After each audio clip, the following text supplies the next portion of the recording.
sithina sikayitshe lo ofuna umbila ugaya umbila bese ubayimpupu. So mina-ke ngokuba uGandhi, I think I was 5 la sigaya-ke nobhuti wami ngathi gaya wena mina ngizokukhulisa sibone ukuthi kuzokwenzakalani ngawukhulisa ngobani so ngifongole ngubani ngaba owangubani namngafulfila-ke usiko lwakangubani ngaba ifongome yakhona. So uthi-ke uNikodima nabazalwane lo lufulfile uyazi bayazi ukuthi uJesu but uthi teacher you know ukuthi you are a teacher and you come from God, for no one can do these things that you do unless God is with him.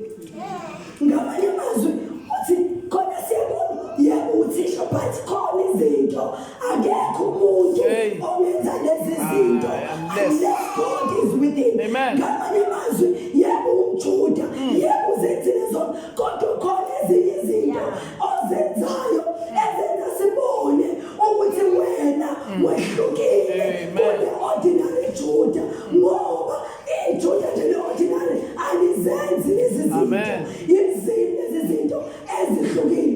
Uthi uJesu unless someone is born again. Ngamanye amazwi uJesu uzaliwe ngokwenyama, siyakwazi lokho. Wazalwa uMaria, siyakwazi lokho. uJesu wakhula ngokwenyama. uJesu ngiyacabanga ukuthi wa-breastfeed njengayo yonke enye ingane ezo lonto. Ngiyacabanga ukuthi uJesu naye wayedlalisa njengoba iManele edlalisa. Ngiyacabanga ngoba naye wayingane kwafika la kuthiwa khona kuyasokwa namaJuda esoka. Ngiyacabanga ukuthi naye uJesu wasoka njengeJuda.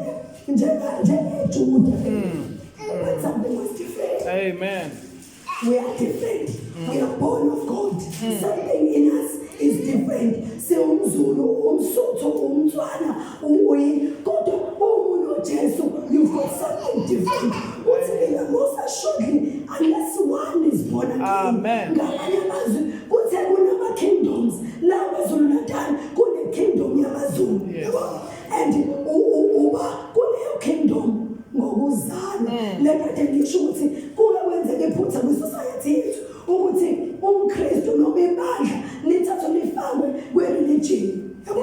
Ngoba sekufanele ukuthi manje kwe-religion li-conform to certain norms and standards. Kodwa uma usebukhosini uyazalelwa khona thina nje samaZulu ngokuzalwa. Yabo, so ngiyumphana kaNkulunkulu ngokuzalwa ngoba I am born again. Why? Because yena uJesu uthi akekho umuntu ongangena kulesi sizwe unless that person is born. Amen. And lesi sizwe sine-language yakhona, lesi sizwe sine-character yakhona. Njengoba ubona abazalwane bekhuluma ngamathanzi, i-language yakhona, i-character yakhona, umoya ingcwele.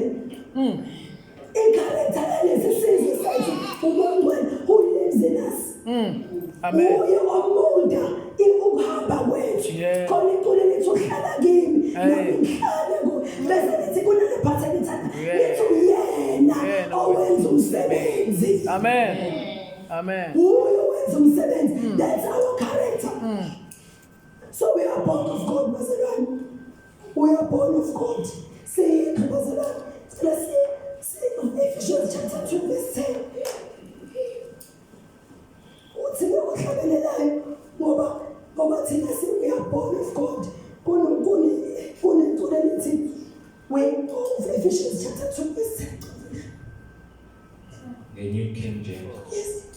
For we are his workmanship, created in Christ for good works, which God prepared beforehand that we should walk in them. Yes, because we are his workmanship. We are created in Christ.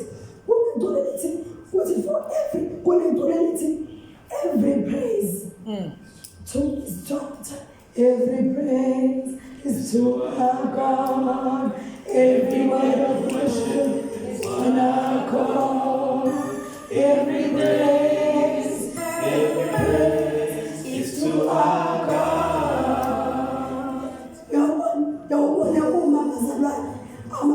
behlangene yabo ngesikhathi inkosi kuthiwa iyokwenziwa i-coronation. Uyabona ihlangene bese benza i-praise ethile to isilo basho bathi wena wendlovu basho ngoba every praise yamaZulu is to their king. So kuthiwa we are created in Christ for him, for us to proclaim his praise. Amen. So every single praise is to him. Every single word that we say is for that we praise him. We are created to praise him. Every word that we say, every thought is to praise him. Amen. Naye usenze uyabona bathiwa makukhulunywa ngabasefeso ukhulunywa nabashadeni kuthiwa lo wesilisa kuthiwa uyamthanda wesifazane bese kuthiwa kungathi kukuye uKristu kunale part ethi umthandela yena. So uma enza lo wesifazane ukhonela uthandwa yilo wesilisa uthandela yena uzithandela yena. So lo wesilisa uzenzele lo wesifazane for yena. So the beauty indlela ayona indlela siyona for the as a church we are beautified for Christ. Amen. Every word of worship is for Christ. Every single word is for him. Because kuthiwa njalo so siwuhlobo bazalwane oluthile so uhlobo oluhlukile. We are a nation ehlukile. We are created in Christ, for Christ, by Christ. He lives in us, bazalwane. Amen. Asibuye ngicela 2 Corinthians chapter 5 uvundele verse 15. 2 Corinthians Verse 15. Which version? Okay. Verse 15. It's and he died for all, that those who live should live no longer for themselves, but for him who died for them and rose again. Thank you. He died for all. Meaning, ufela mZulu, ufela umchayili, ufela umngisi, ufela umjapani, ufela umXhosa, ufela umZulu, ufela umpedi, kanjani, ufela umNelekani, ufela umpakistani, ufela. Wasifela kuthiwa he died for all. Verse 1, that those who live, should live no longer for themselves. So uphila umZulu yena uKristu mayesefela, you live no longer for you. Christianity a new race on earth. You live no longer for you, but you live for him. Yes. Amen.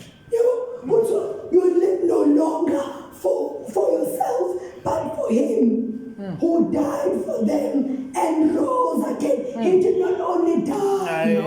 Amen. He did not only die. And that's another difference. What's in a religion? He later dies. Kuphele lapho. Iphele. Ingakho singene kwe-religion. Ilida iyafa. Iphele. Kuvuka ilida.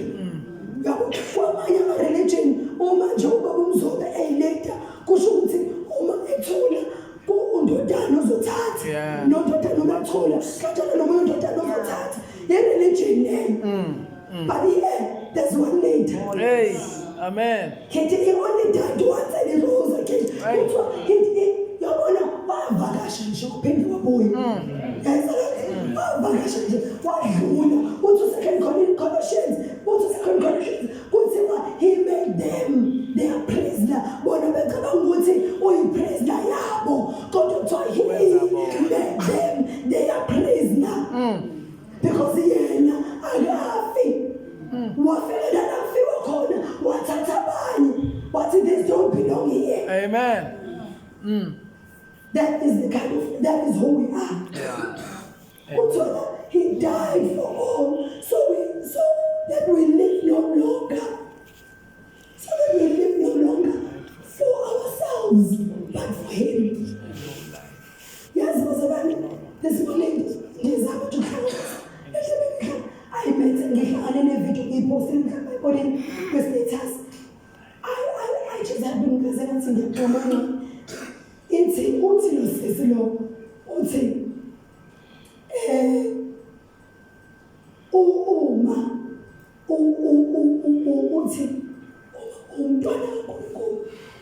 DNA is altered.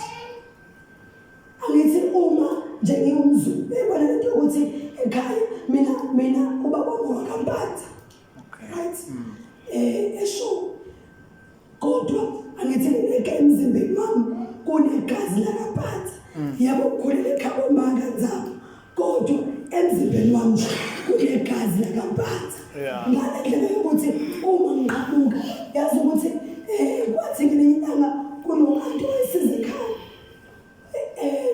kudala nje ngisakhula angibuza ukuthi kunobaba wethu ufika sikhonza engibuza ukuthi yindaba ngithi kulo baba usibara lo baba wekhaya nomabathi ngithi mina ngeke ngoba ekhaya kathami so wayenazi ukuthi nami angasho phela ukuthi ngingaphansi because ngihlala mina ngwanza yindaba wena uthi usibara